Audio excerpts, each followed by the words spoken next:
scream and shout at her. Contrary to popular belief that I spend a lot of time in the bathroom, I do like my library the most. There's a section in the house which is kind of my office, which doesn't have any electronics, and it's a library which I just like sitting in. It's been long since I've read the books in it, but it just feels very intellectual and smart.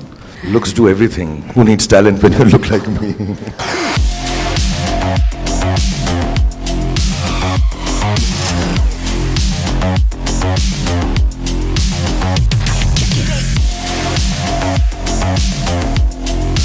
Gauri launched her book, My Life in Design.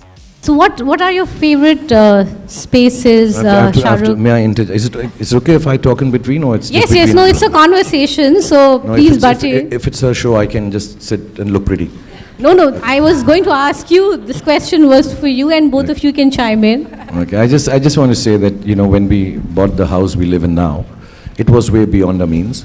And being from Delhi, one was used to living in bungalows. One did not realize that Mumbai has a whole system where apartments are even more expensive and bigger, but we are not used to it. Not because I was very well off, it's just that everybody in Delhi seemed to have a bungalow. And we'd come from there, and we used to live actually to the house next to Taj, right here, Billy, and which was my director's house. He had lent it to us and said, you stay here as long as you're making films. We had not too much money, so whenever as soon as we mustered up some money, we said, we'll go and buy this bungalow. And it was way beyond our means. But we managed to buy it, which was one thing, and then you had to rebuild it because it was quite dilapidated and kind of broken. And then we didn't have money to furnish it. And of course we called one designer. The lunch that he served us, telling us how he'll design this house, was way more than the salary I used to earn in a month. And we're like, this guy's gonna charge a lot. So how do we do this house now? We bought it, what do we do with this? And then the only person to turn was, I said, listen, Gauri, you have little artistic talent. Why don't you become the designer of the house? So actually, Mannat started like that.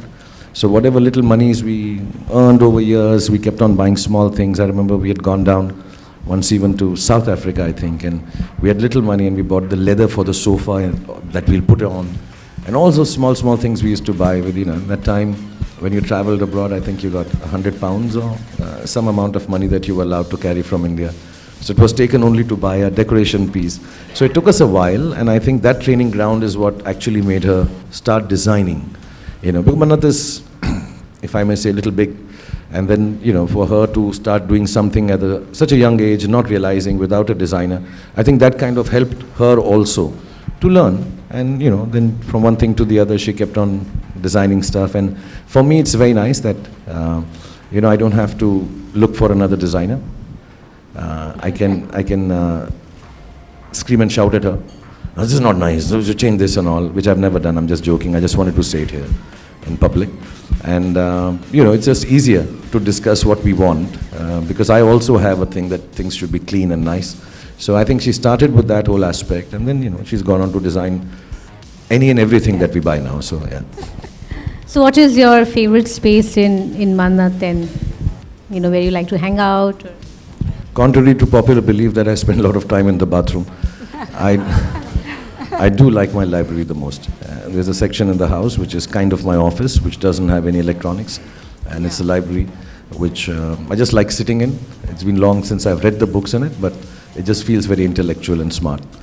A lot of people get fooled when they walk in and they say, "Oh my God, you've read them all?" I say, yeah, 70% of them.